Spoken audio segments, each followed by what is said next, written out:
working on a project that the wife has actually been after me to make, something she saw somewhere on the internet. And what it's going to be is a candle holder that has a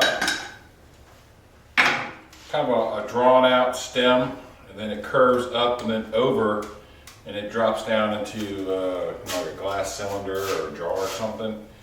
And the candle burns inside the jar, and then when you want to change the candle, you just lift it out of the jar. And I don't know who came up with this design or this idea. It's just something that she has seen on the internet a few times, and she asked me to go ahead and try to make one. So I decided to do that. If I knew who came up with the idea, I would definitely give them the credit for it, but I don't. So, but what we have here is, this is a dug up tire iron that I found quite a while back. And I've been working the part where the nut went in to take, I think it was like it was like a cross wrench. We put a bar in here, and then it would be a lug wrench inside of here. So I've been working that. I've been kind of expanding it out on the horn, and I've been saving this thing to make some sort of candle holder with it, because you know, using lug wrenches and stuff like that, you already have the socket, you know, that kind of lends itself to making easy work of making some sort of candle holder. But this one was very old. As you can see, it's pretty eroded from being in the ground for who knows how long. Probably could be 50, 60, 70 years in the ground. It was a really, really old tire wrench. Probably part of a, I don't know. I don't even want to speculate, but that's what it was. So I've been working on this, opening that up, trying to get a little bit of flair on it.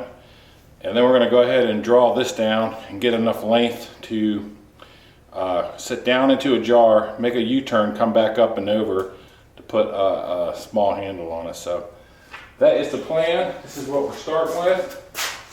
Again, you know, everybody's probably seen these at some point on the internet, on Etsy or wherever. And if I knew who came up with the idea, they would definitely get the credit. It's not my idea, but my wife has asked me to try to make one. Whether or not we keep it or sell it, I don't know, we'll see. But I'm gonna go ahead and continue on. I'll probably just work on one of them, but there's gonna be two when I'm done, because obviously this was one tire iron that I've cut in half. So I'm gonna get this back in the forge, get to working on drawing out the stem part portion of it, and going to continue to do some work on the ends as well. I like to get it to where it holds, you know, the short, probably like 1.5, 1.25 inch candles.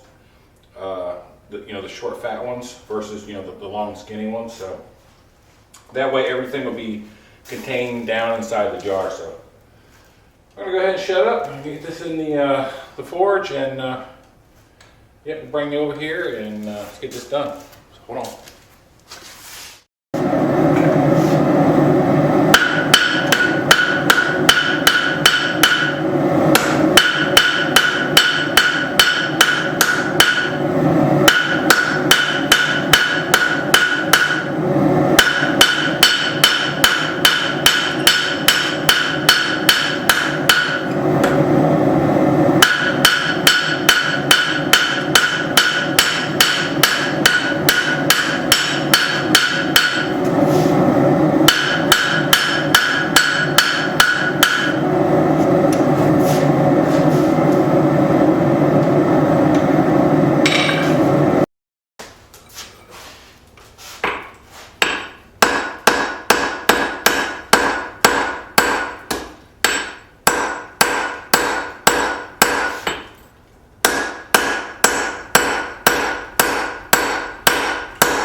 All right, so I'm just drawing this out using my rounding hammer. All right, so to kind of minimize the risk of hitting what I've done hip here, I'm going to use the guillotine tool to neck down the material just under the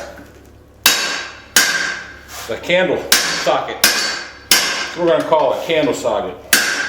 I don't know if that's the right name for it, but we're calling it candle socket. We're going to get this neck down just under there. Keep it round.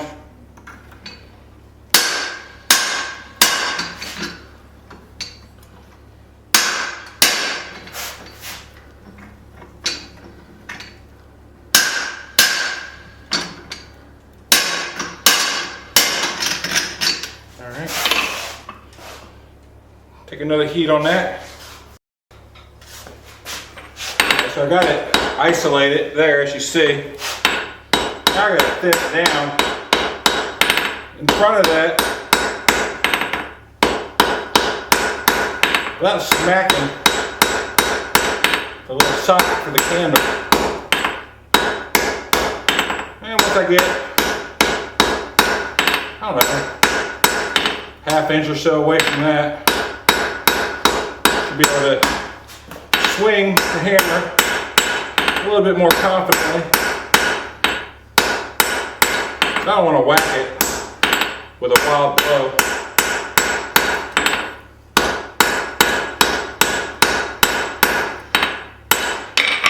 So I'm just going to keep necking that down until I get it to the thickness I want. Then when I get far enough away from the socket, I can really start whaling it.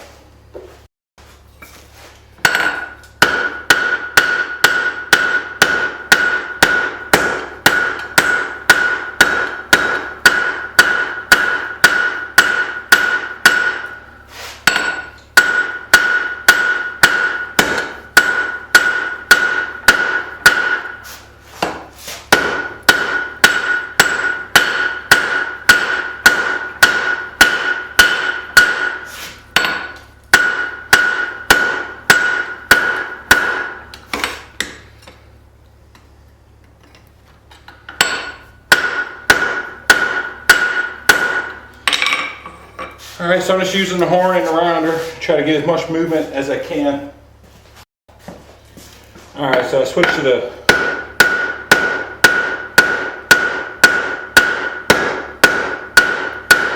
my straight peen.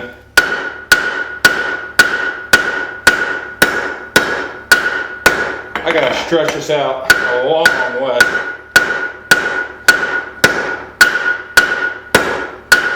I want to get as much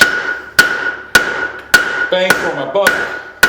So I'm looking for something that's really going to move the metal with every blow. So yeah, the rounder would get me there, but the straight peen's going to go a lot faster. All right, so I'm going to continue to do this, and I'll give you a break from it, but this is all you're going to see. It's me laying it on the anvil, hitting it with my straight peen, making it longer.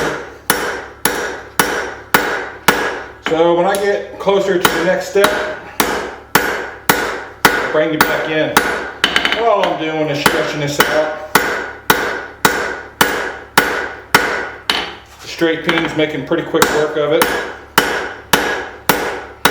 Looks like I've already gained, it was 4 inches at the stem, and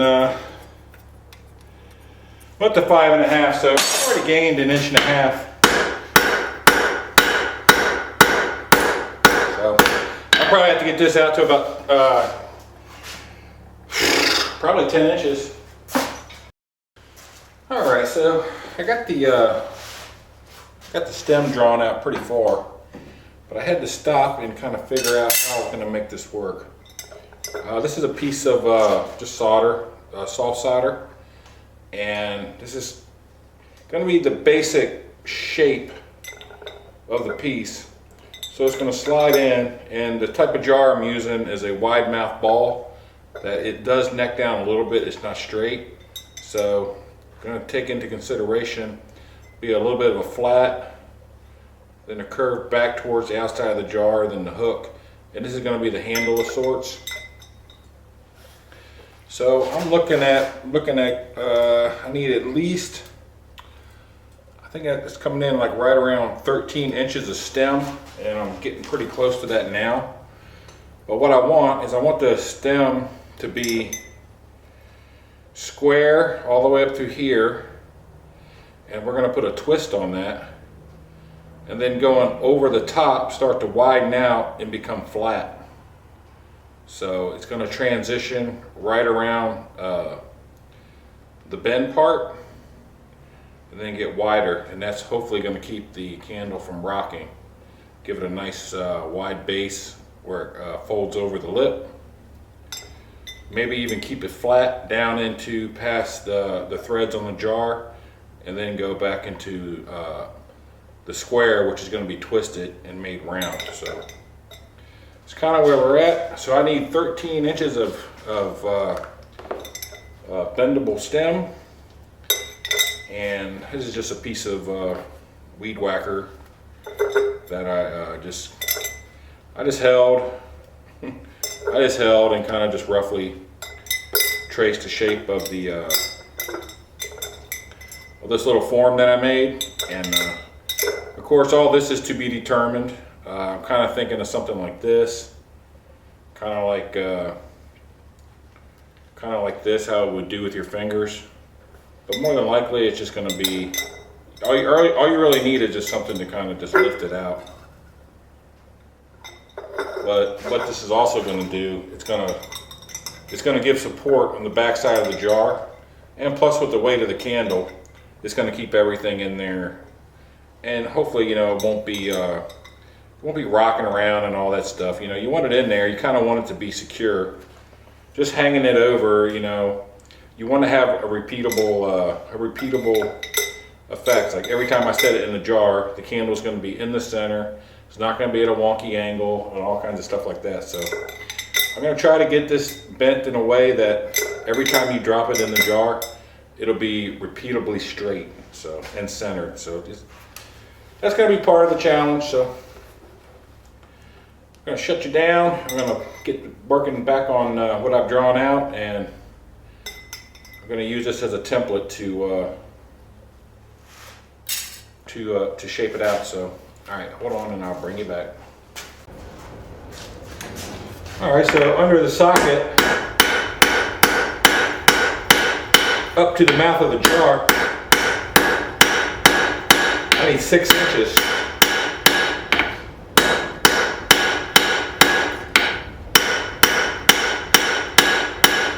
It's going to give me my bend.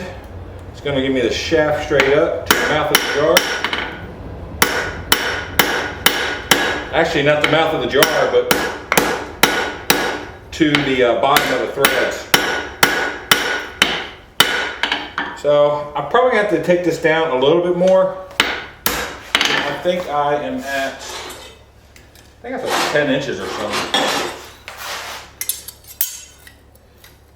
I'm at 9 inches, so I got to get, what did I say, 13? I got to get 4 more inches out of this. So I'm going to stretch this out in here. I'm going to get my 6 inches out of there, and go from transition from squaring to flattening that out. All right, so from under the socket here up to the threads inside the jar, I need 6 inches. So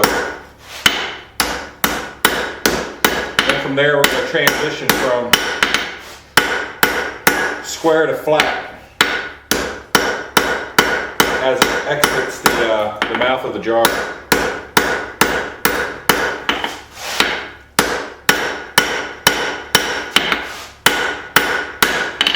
So 6 inches is going to be about right here. And so I'm going to go ahead and thin this out and try to keep this about as fat as it is now.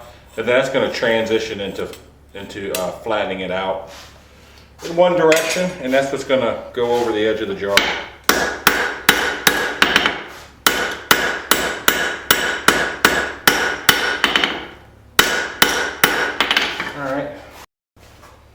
Alright, so this is my 6 inches.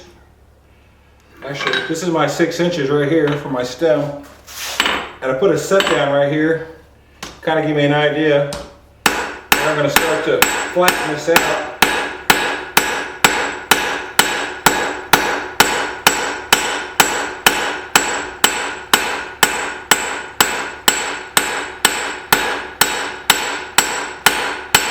It's going to be a tapering transition. It's not going to be abrupt with a set down. So I got to get this out to,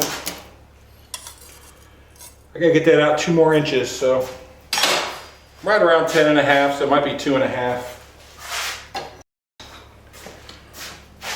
All right, so I'm just spreading this out with my rounding hammer. Make sure it kind of gets longer and wider at the same time.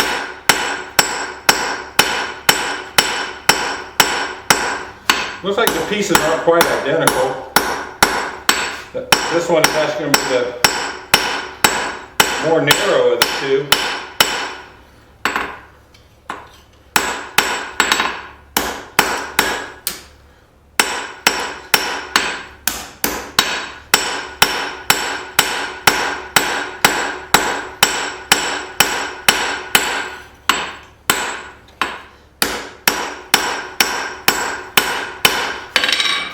So, yep, I got 2 more inches. All right, so if I did a poor job of explaining it earlier in the video, this is kind of where we're at. It's squared, it's transitioning into a flat.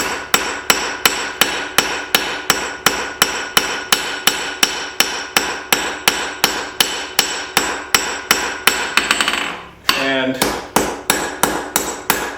this is going to be the handle on the outside of the jar.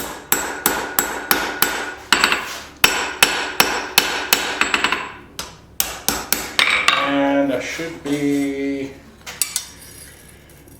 about a half inch more to go.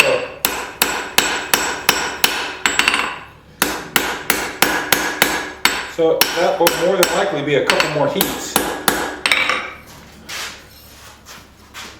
So let me get this out to 13, and then we're going to get to what I think is going to be probably the hardest part of this, is shaping it to look as close to that, as close to this as I can get it. So we'll see how it goes. All right, so I got my twist done, and from here to here, I need 6 inches. So I'm going to go back to my original mark, which is right here. Get a little second on there. See if I can see it.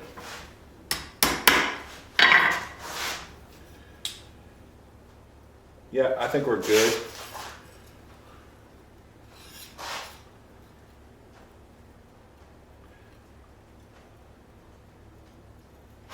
Yep, that's going to be just fine.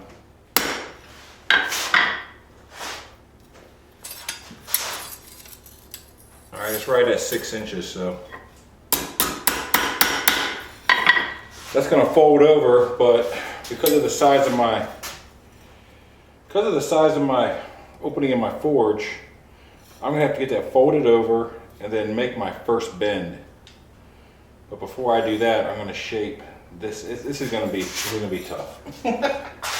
So, all right, so I got the twist in. It's going to be the outside handle. I got my first little bend in here, which is going to be the bend down here. So next we're going to go ahead and probably do some bending in the jig. So I'm going to zoom you out, and you'll see me over at the vise. I already have it I already have the vise set up for my bending jig, so if we can get this, get it pretty close, then yeah, we'll be well on our way to some success, so hold on.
this video down right here, I was able to get 2 candle holders forged out of that tire iron that I dug up.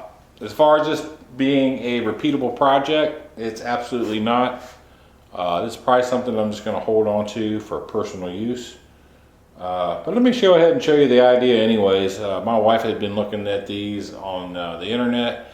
I'm not exactly sure how they secure theirs into their glass container. A lot of the ones on the internet were just using like a glass flower vase. I'm actually using a ball wide mouth jar, and I actually forged these to fit this particular kind of jar. So you got the flat of the jar, which is here. Then you got the taper up into the mouth, and then you got where the threads come up, and then of course over the top edge of the jar. So kind of the idea here is you light your candle. With this type of lighter, you probably don't even have to take it out, but the whole idea of putting it in a jar is kind of making a lantern effect. Well, you bring it in here, you snap it in over the threads. There's a little bit of tension, not a lot of tension on the jar. Full disclosure, I did break one jar trying to get it to this point, but I was able to figure it out and get a nice little common medium, because right now it's like really floppy and loose. But seeing how this is square, kind of rotate it over here to a corner, and the corner kind of tightens it up, puts tension on it, and now you're good to go. So fun project, yes. A lot of challenges, a lot of practice, a lot of time in the vise for sure. I think I spent just as much time in the vise bending as I did forging. So definitely not a repeatable project. Took a lot of propane, took a lot of time and energy, and it's something that I do not want to repeat. So all in all, I'll probably just wind up holding on to these. Maybe at some point I'll turn them loose, I don't know, but I think in the short-term future I'm just going to hold on to these. I did manage to squeak out 2 of them, and but yeah, project's done. I hope you enjoyed the forging. I hope you enjoyed the overall concept of this. If you can come up with a better way to do it repeatably in a different container, maybe that's the way to go. But the particular stock that I had, being a dug up tire iron that probably 50 to 70 years old, I really don't think I would be able to repeat this process anyway. So I got 2 one-of-a-kinds that's going to fit this particular style jar, and yeah, I'm good with that. So more than likely I'll just wind up hanging on to these. I didn't even put my mark on them, so yeah, I'll just probably wind up hanging on to these. But I'm gonna go ahead and shut up, let y'all go. But before you go, please hit the like button. If you're not already subscribed, please subscribe. I get a lot of views from unsubscribed people. It only takes a second to hit the subscribe button. Even if you never come back, that's fine. Just hit it on your way out the door. It really helps. Remember, I'm on YouTube, Rumble, I'm on Instagram, and now I'm linking to X every time I get videos posted. I also have an Etsy store. Everything is pretty much Metal Man Productions, except for X is Metal Man Pro. So yeah, check me out everywhere or anywhere. And I just want to thank y'all for stopping by and giving me at least the 2 minutes of average watch time that I get. And yeah, we'll see you on the next one. Thank you.